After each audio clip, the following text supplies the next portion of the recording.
Bueno, pues hablábamos de no alarmar, de sí informar. Todos esos datos están ahí sobre la mesa, los anticipábamos hace unos instantes. Presentamos a nuestros invitados de hoy. Está con nosotros el doctor José María Eiros, catedrático jefe de servicio de microbiología del Hospital Rey Ortega. Muy buenas tardes, doctor, de nuevo. Junto a él, doña María del Carmen Pacheco, que es directora general de Salud Pública de la Junta de Castilla y León. También agradecemos su presencia en el programa. Sí que insistimos a ambos, ¿no? Y entiendo que será también, participarán en ello, en ese deseo de sí informar a la población, porque bueno, está en los informativos de todos los medios de comunicación, y sí que nos interesa a los castellanoenses saber cuál es la situación real y cómo nos podemos preparar ante eventuales contagios. Comenzamos por usted, señora Pacheco. Hablábamos antes de que decidía hoy si emitía una alerta internacional por la evolución de este coronavirus, y en España desde el Ministerio de Sanidad se está elaborando ese protocolo de actuación. Eso es, efectivamente. Hoy la Organización Mundial de la Salud reunía a su comité de emergencia para evaluar la situación por países y ver cuáles eran las medidas a tomar y si era necesario declarar la emergencia de salud pública de carácter internacional.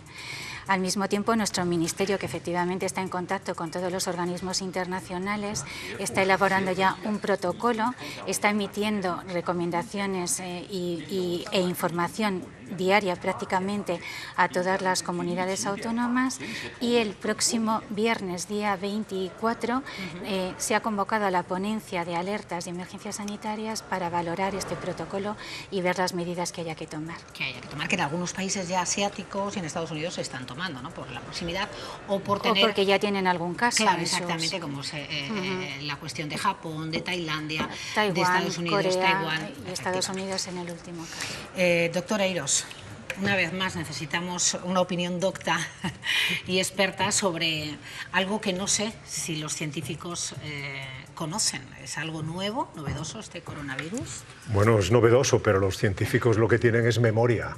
Y sobre todo, como decía la doctora Pacheco, hay protocolos y el mundo civilizado tiene elementos suficientes como para abordar una crisis sanitaria de cualquier naturaleza. Y en consecuencia, por muy imprevisible que pueda ser, tenemos que aprender de dos hechos que los hemos vivido, y personalmente tanto Carmen como yo pues tenemos recuerdo de esto y experiencia, ¿no? En el año 2004 las autoridades chinas comunicaron al mundo la emergencia de un nuevo coronavirus, que fue el coronavirus causante del SARS, una enfermedad que afectó a 8.000 y pico personas en el mundo y que mató a la 10ª parte, y un coronavirus que se extinguió.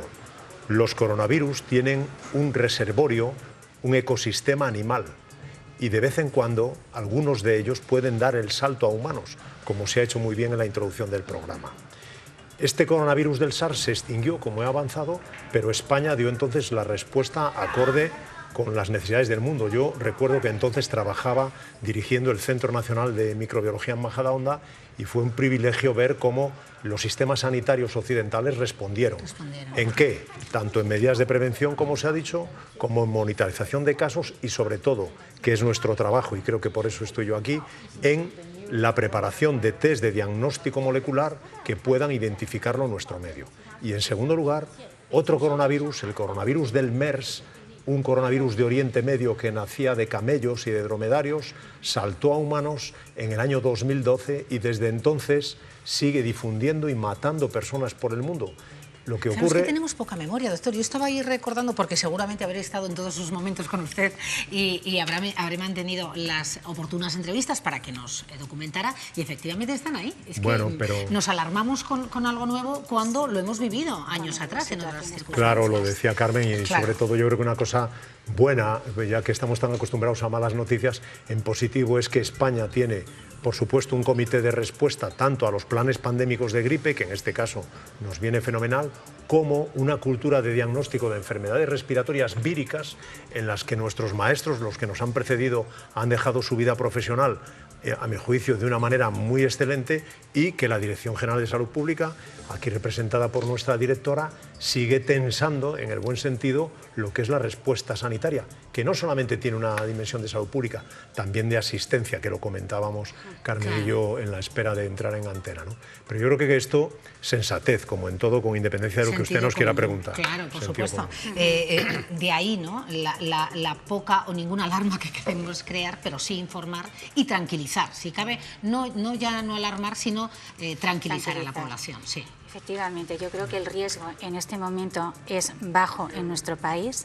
No podemos decir que el riesgo cero existe, porque en medicina el riesgo... Eso es una frase muy del doctor Eiros. Efectivamente, pero realmente en estos momentos el riesgo en nuestro país es muy pequeño. En concreto, además, nuestro país no tiene vuelos directos con esta ciudad. Eso también influye. China, y eso también influye, aunque es verdad que allí se está celebrando el Año Nuevo Chino y sí que puede haber movimiento de viajeros chinos hacia nuestro país. Pero yo creo que hay que mantener la calma. En este momento la situación en nuestro país, no tenemos ningún caso, se está actuando, se está viendo cuál es la situación a nivel internacional y, como ha dicho el doctor Eiros, estamos preparados porque ya hemos tenido situaciones similares. Protocolos para enfermedades que se transmiten de una manera parecida ya tenemos, y es aplicar la sistemática que tenemos en otros protocolos. Nos estamos anticipando, además, a la propia Organización Mundial de la Salud. Vamos a escuchar a chinos que viven en nuestro país, en nuestra comunidad, y ver cómo están viviendo con sus familiares en esa zona central de China este nuevo coronavirus. Tengo amigas o amigos también en otra provincia, como en Guangdong y Pekín. Creo que ellos están preocupándose por este virus, están comprando de mascarillas, este tipo de cosas. Me ha dicho que quería comprar más mascarillas, pero solo se encuentra algunas tiendas y otras ya está agotada. Creo que solo 14 provincias y ciudades son infectadas y los demás, tenemos 8, como 30 y más, son seguros. Por tanto, tiene que preocuparse un poquito y cuidarte un poco más, pero las demás cosas creo que no pasa nada. Tú, al conocer la existencia de este virus y lo que estaba provocando en China, ¿te has puesto en contacto con tus familiares? Enseguida. He llamado a mi madre y padre ayer para decirles cosas como cuida de la ropa y de la mascarilla y lavar las manos con jabón, y también que está lejos de los que tengan posibilidad de infectarse. Eso es. Enseguida lo he llamado ellos. Nosotros tenemos familia en China. ¿Y estáis preocupados en este momento por lo que está pasando allí, por el virus que está...? Sí, un poco, sí. He visto un poco por las noticias y que ya había preguntado ahí en casa y no pasa nada nosotros, allí las familias. A unos sitios todavía no ha llegado nada y estamos con problemas para solucionarlo. Y se toma medidas de precaución para la familia porque es una cosa bastante seria y ahora hasta este momento, por lo que he visto yo en la tele y eso. ¿Qué tal están? ¿Qué te dicen desde allí? Pues que dice, está un poco preocupado, pero tampoco mucha cosa, pues se queda en casa, pues mantiene limpio y esas cosas, y creo que tampoco va a pasar nada. Hay muchos chinos que a estas fechas seguramente que va a China a celebrar el Año Nuevo Chino con la familia y eso. Pues ya lo han escuchado muchos chinos que están en nuestro país, muchos ciudadanos chinos, pues como decía la directora, ante el nuevo año lunar chino, próximo 25 de enero, quieren viajar a su país para celebrarlo, pero veíamos que es solo en parte de las provincias donde hay infectados. Y también hablábamos de la prevención y hablaban de la limpieza, mascarillas, lavarse las manos, doctor. Bueno, Carmen es de medicina preventiva, también, además, que lo cuente ella. Que pueden hacerlo perfectamente. Bueno, ambos. Pues efectivamente es una enfermedad que en principio parece que la transmisión de persona a persona es por vía respiratoria, por lo que nos están contando, y las medidas de prevención son las generales en este tipo de transmisión. En estos días que estamos hablando de la gripe, casi podemos solapar las mismas medidas. Entonces, fundamentalmente es un buen lavado de manos con agua, jabón o con alguna solución de las que se venden en cualquier establecimiento. Tener en cuenta que se transmite a través de la vía respiratoria con las gotitas que se producen al toser, al hablar o al estornudar.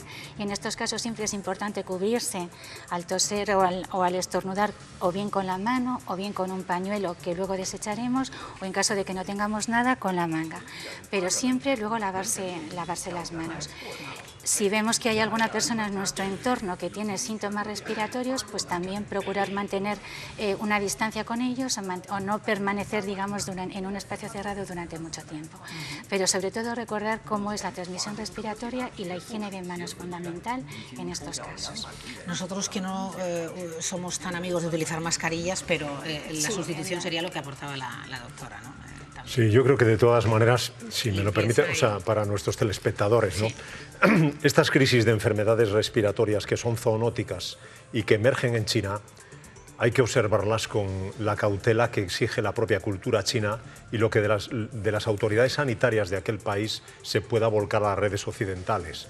Nosotros seguimos como dos fuentes de información. Como somos uno de los centros de la OMS en España para gripe, seguimos, por supuesto, la información de la Organización Mundial de la Salud.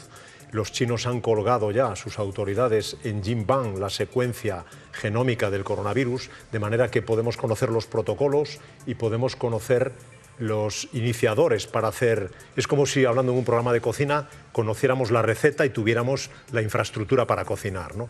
Y de otra parte muy interesante, lo que los americanos, a través del Centro del Control de las Enfermedades de Atlanta, vuelca al mundo.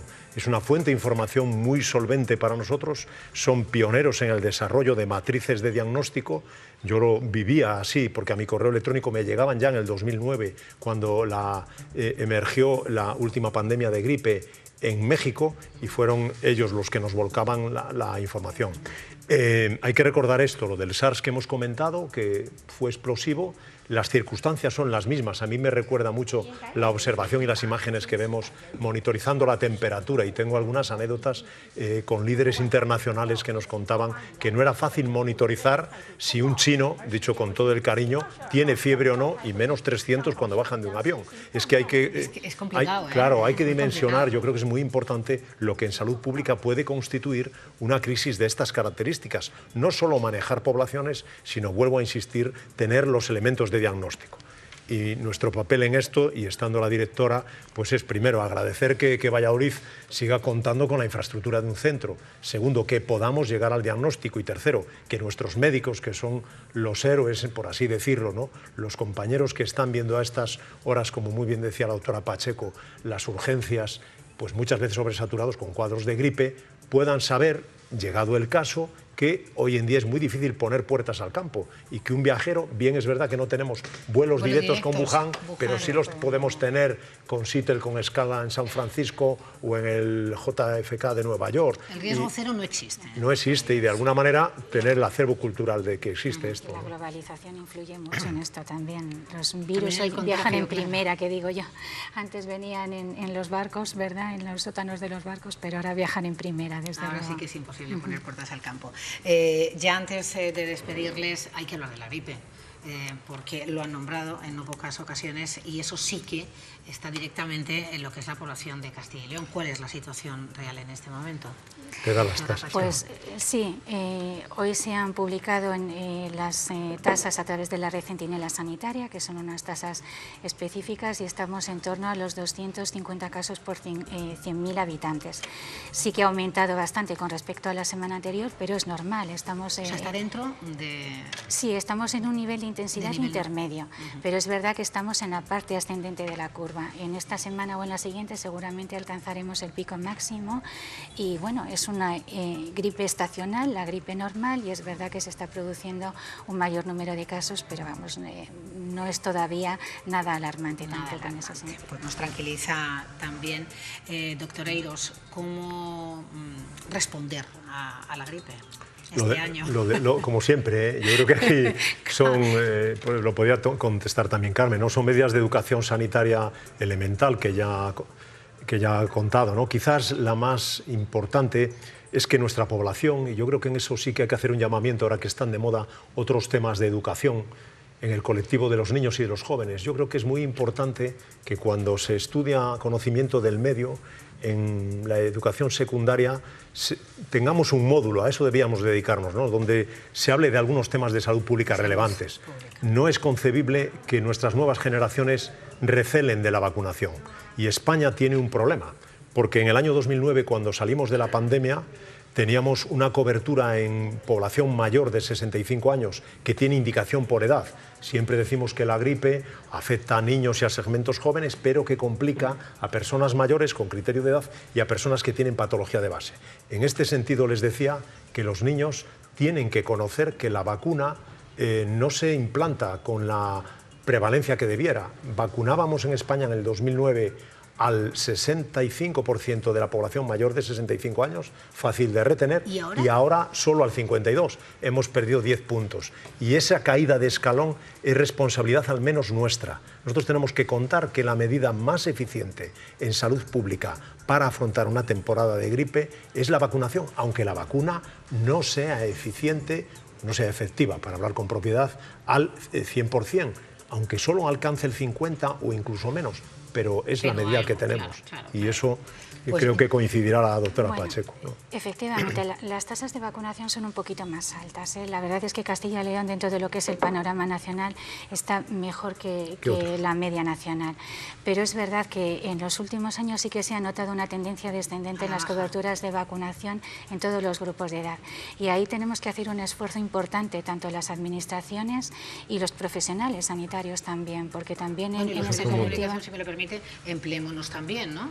Vamos a ponernos al servicio de esa información. Efectivamente. Es verdad que el año pasado aumentó un poquito la cobertura de vacunación con respecto a los años anteriores, pero hemos tenido años de coberturas de vacunación en población mayor de 65 años hasta el 75%, recuerdo, en algún año. Y es verdad que ha descendido de forma importante. Yo creo que desde el Ministerio también se está haciendo un esfuerzo muy importante, y las comunidades autónomas, por saber cuáles son las causas por las que las personas rechazan la vacunación. Y es verdad que, como dice el doctor Eiros, que a pesar de que la vacuna puede ser más o menos eficaz dependiendo del virus que esté circulando, pero realmente es más eficaz una vacuna puesta que una vacuna no puesta. Y sobre todo es importante recordar que es una enfermedad benigna para las personas sanas, que en general puede ser más o menos molesta por la fiebre y la sintomatología que produce, pero que en personas mayores o personas que tienen factores de riesgo puede complicarles seriamente y provocar un aumento de mortalidad. Entonces yo creo que es importante que nos tenemos que concienciar de que la vacunación es la mejor medida preventiva frente a la gripe. Pues gracias por hablar así de claro en este programa, por transmitírselo a la población de Castilla y León, que es la que nos ocupa.